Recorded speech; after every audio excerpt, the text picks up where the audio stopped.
राजा आहो राजा आहो राजा। रोज बिछा के लेवा हो खैला मन भर मेवा हो 6 महीना ही राजा करे के पड़ी सेवा हो। 7वां महीना पिया फल फूल खियाही हो 8वां महीना राजा तेलावा लगही हो 9वां में पापा बनी जई हो आहो राजा। गोदी में बबुआ खेलई हो आहो राजा।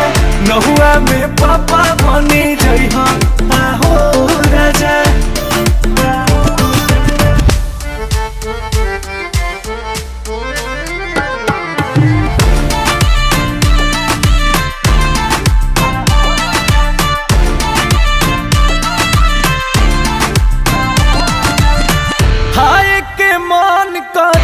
तोहरा लावे के पारी से जिया पदी चाट छोला है राजा। खट्टा मीठा खूब मन होला है राजा।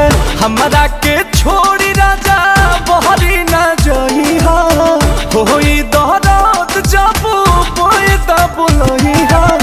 सब देवी देवता मनई हा आहो राजा।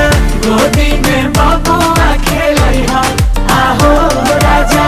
9वां में पापा बनी जई हो आहो राजा।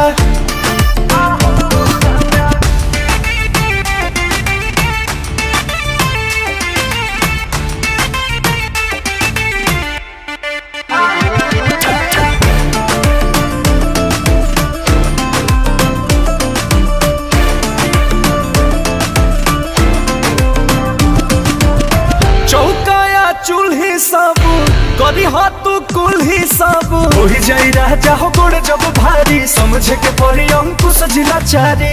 बहरी 27 में कार्ड छपवही हा बोस जी के संगे हित गन के बुलई हा।